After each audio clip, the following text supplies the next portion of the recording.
Hello everyone, Xiao here, and today I want to show off these. These are some retro controllers for retro systems made by Hyperkin. This is the Scout for the SNES, this is the Cadet for the NES, and the Captain for the N64. Now, I'll preface this in a hopefully nice way. These controllers are decent. They're not great controllers, they're not bad controllers, they are decent controllers. I am satisfied with them. I've had friends that are satisfied with them. There is no, oh my gosh, this is actually a great controller. It's more of a, yeah, this does pretty good for what we want it to do. And for the price point, I say they're very fair. These two are anywhere from $13 to $15 usually on Amazon, while the Captain is usually $20 to $22 on Amazon. Overall, though, I have owned these before already. It's more of I need more controllers for multiplayer, because I don't like using my actual controllers, such as this one, on my actual system when I'm playing multiplayer. Now, when I'm playing single player, I will sometimes use this by myself.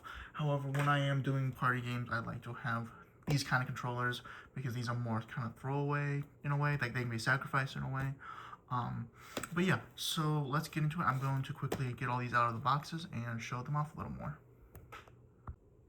Okay, now that I have them all out, you might notice that these cables are decently long. They are 3 meters for each controller, which is pretty nice. And here is some sound test of the SNES Scout controller.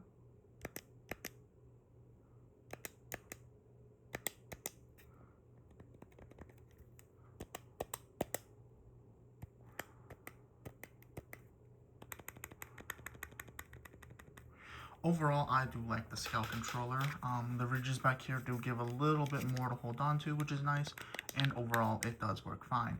One thing I noticed with my previous Scout controller, though, is if I press down and wiggle it a little, it can register diagonals really easily. Now, this is somewhat good for fighting games, however, for some platformers, it is not ideal. Personally, once again, it works perfectly fine for a $15 controller. Next up, we have the Cadet.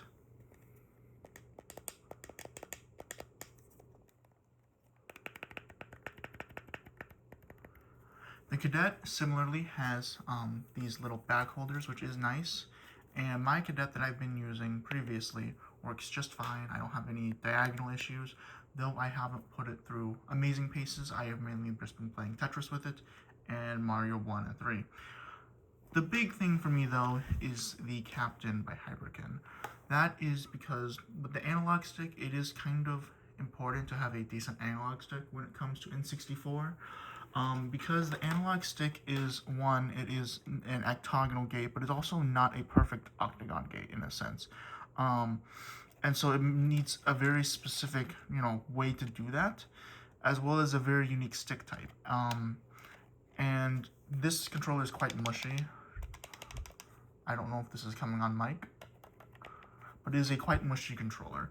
And the nice thing with this is it is a lot firmer.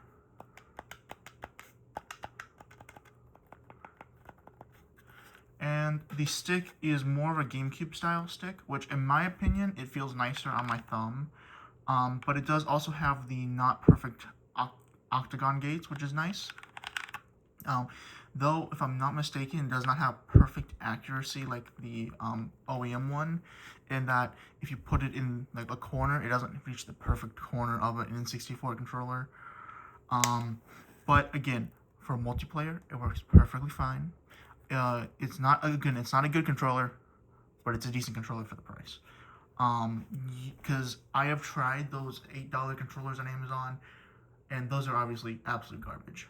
Hyperkin controllers like these 3 here, while they won't blow you away, they are definitely nicer feeling controllers. And I also like them because they don't look 100% OEM.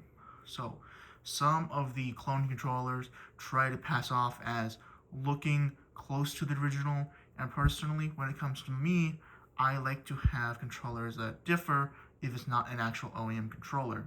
Now, another thing that I really like about these controllers is the previous Scout I had, which is this one here, I actually took the button pads out of it to put into an actual SNES controller. That worked out pretty well. I don't know if you can do it with the Cadet or the Captain, but I know you can do it with the Scout, and it works actually really well. it definitely rejuvenated my SNES controller that was very mushy to the point where I could not use it, to where the D-pad was actually slightly broken.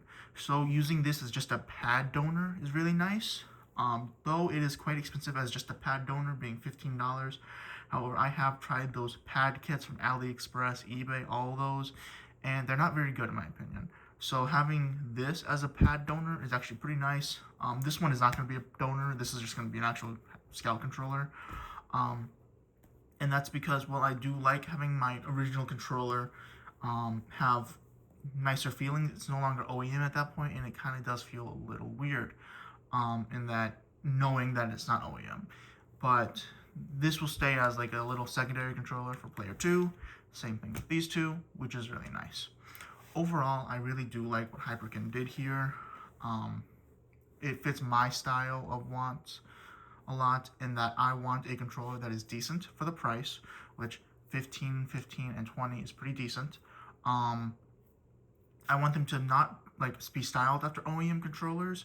I want them to be physically distinct, because that helps me just, I like them physically distinct from OEM controllers. And then it's nice that you can use them as button donors or button pad donors, at least the Scout you can. But there isn't really much else to say about these controllers. The N64 one does have the controller connector port thing here, the expansion pack connector. If I'm not mistaken, it does actually fully work. I haven't used it because the games I play on N64 don't need it, but it is there. Anyway, I really hope you enjoyed this video, so definitely leave any feedback in the comments. It really helps me, but yeah, have a nice day.